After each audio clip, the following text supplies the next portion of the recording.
தமிழ்நாட்டை ஆண்ட மூவேந்தர்களுள் ஒருவர் சோழர்களாவார். சோழ நாடு சோறுடைத்து என்பது பழமொழி. எனவே சோறுடைத்த நாடு என பின் சோழ நாடு என்றாகியது. கிபி 9ஆம் நூற்றாண்டிற்கு பிறகு வலிமை பெற்ற சோழ மன்னர்கள் பிற்கால சோழர்கள் என்று அழைக்கப்பட்டனர். இந்திய வரலாற்றில் முதலாம் ராஜராஜ சோழனும் அவரது மகன் ராஜேந்திர சோழனும் குறிப்பிடத்தக்க சோழ மன்னர்களாவார். இவர்களுடைய எல்லை வடக்கே ஒடிசா வரையிலும், கிழக்கே ஜாவா, சுமத்ரா, மலேசியா வரையிலும், தெற்கே மாலத்தீவுகள் வரையிலும் பரவியிருந்தது. கடல் தாண்டி கடற்பயணம் மூலம் வெற்றி கொண்டவர்கள் பிற்கால சோழர்களாவார்கள். இவர்களது கொடியில் புலி சின்னம் இடம்பெற்றிருந்தது.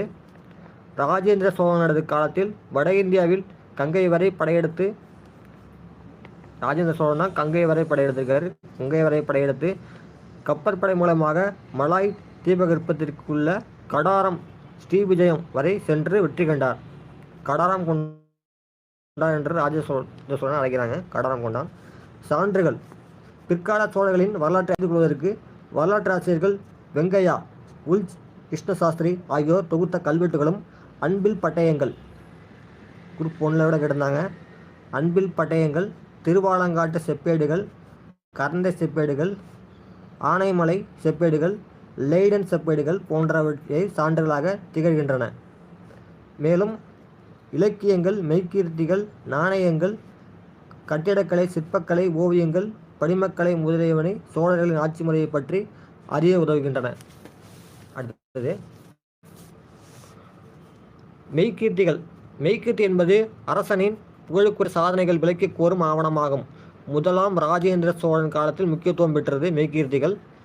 இவருக்கு பின் வந்த சோழ மன்னர்கள் தங்கள் சாதனைகள் குறிப்பிடும் ஆவணமாக இவற்றை உருவாக்கினர். ஓகே, அடுத்து பார்க்கலாம். ஆட்சி பிரிவுகள். சோழ பேரரசு 9 மண்டலங்களாக பிரிக்கப்பட்டிருந்தது. சோழ பேரரசின் சிறிய பிரிவு கிராமமாகும்.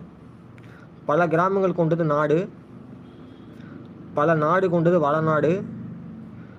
வளநாடு கொண்டது மண்டலம். இப்படி எழுதிக்கலாம். அப்போ கிராமம், நாடு, வளநாடு, மண்டலம் அப்படின்னு பிரிக்கலாம். கிராமம், நாடு, வளநாடு, மண்டலம். கிட்டத்தட்ட 9 மண்டலங்களாக சோழ பேரரசு பிரிக்கப்பட்டிருந்தது. சோழர் காலத்து மண்டலங்கள் 9 மண்டலங்களாக பிரிக்கிறோம். சோழ மண்டலம் திருச்சி, தஞ்சை பகுதிகள் சோழ மண்டலம். ராஜராஜ பாண்டி மண்டலம், பாண்டின்னு வந்தாங்க பாண்டிய நாடு அப்படின்னு கொண்டு வந்துடணும். ராஜராஜா பாண்டி மண்டலம், பாண்டிய நாடு. ஜெயங்கொண்ட சோழ மண்டலம், தொண்டை நாடு. மும்முடி சோழ மண்டலம், இலங்கை. மும்முடி சோழ மண்டலம், இலங்கை. முடிகொண்ட சோழ மண்டலம், கங்கப்பாடி. மும்முடி இலங்கை. முடிகொண்ட சோழன், கங்கைபாடி. நிகரெலி சோழ மண்டலம், முலாம்பாடி. நிகரெலி நீ நூ ஒன்றாவதுங்க, நீ நூ முலாம்பாடி. அதிராஜராஜ சோழ மண்டலம், கொங்கு நாடு. அதிராஜராஜன், கொங்கு நாடு. மலை மண்டலம், கேரளம். மலை, கேரளம். அடுத்தது வேங்கை மண்டலம், கீழே சாளுக்கிய நாடு. வேங்கை மண்டலம், கீழே சாளுக்கிய நாடு. இதே போல் 9 மண்டலங்களாக பிரிக்கப்பட்டிருந்தது சோழ பேரரசு. அடுத்து என்னென்னா சோழர்களின் ஆட்சி முறையை பார்த்தலாம். சோழர்களின் ஆட்சி முறை. சோழர்கள் முடியாட்சி முறையை பின்பற்றினார்கள். மன்னர்கள் தங்களுக்கு பிறகு புதல்வரில் மூத்தோருக்கு இளவரசர் பட்டம் சூட்டினர். சோழ மன்னர்கள் முடிசூட்டி அரசுரிமை நன்னாளில் சக்கரவர்த்திகள், திரிபுவன சக்கரவர்த்திகள், ராஜகேசரிவர்மன், பரகேசரிவர்மன், ராஜாதிராஜன் போன்ற பட்டங்களை சூட்டி கொண்டனர். என்னென்ன பட்டங்கள் பார்த்துக்கலாம். சக்கரவர்த்திகள், திரிபுவன சக்கரவர்த்திகள், ராஜகேசரிவர்மன், பரகேசரிவர்மன், ராஜாதிராஜன் போன்ற பட்டங்களை சூட்டி கொண்டனர். மன்னரின் கீழ் செயல்படும் அதிகாரிகள் சிறுதனம் மற்றும் பெருதனம் என்று அழைக்கப்பட்டது. மன்னரின் கீழ் செயல்பட்ட அதிகாரிகள் சிறுதனம் மற்றும் பெருதனம் என்று அழைக்கப்பட்டனர். இவர்களில் திருவாய்க்கேள்வினா அரசனின் ஆணைகளை வெளியிடுபவர். திருவாய்க்கேள்வி அரசனின் ஆணைகளை வெளியிடுபவர். திருமந்திர ஓலை நாயகம் அரசின் ஆணைகளை ஓலையில் எழுதுபவர். ஓலை நாயகன் ஓலையில் எழுதுபவர்.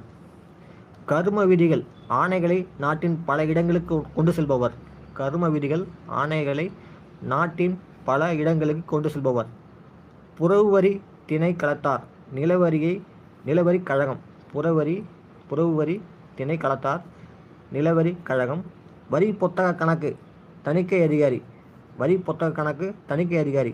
திருமுக கணக்கு அரண்மனை கணக்காளர். அடுத்து நாடு செய்வோர் விளைநிலத்தின் தரத்தை பிரிப்பவர். நாடு காவல் அதிகாரி நாட்டில் அமைதியை நிலைநாட்டுபவர் போன்ற அரசவையில் இடம்பெற்றிருந்தனர். இதெல்லாம் அரசவையில் இடம்பெற்ற உடனே பார்த்துக்கலாம்.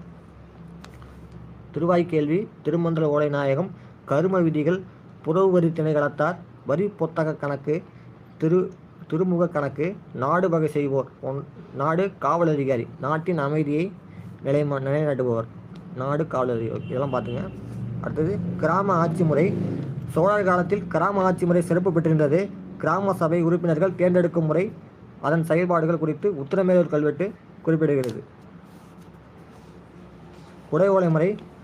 இந்த கொஸ்டின் ஒரு கேட்டிருந்தாங்க. முதலாம் பராந்தக காலத்தில் பொறிக்கப்பட்ட கல்வெட்டில் குடை ஓலை முறை பற்றி கூறியிருக்காங்க. முதலாம் பராந்தக சோழன் காலத்தில் பொறிக்கப்பட்ட கல்வெட்டு.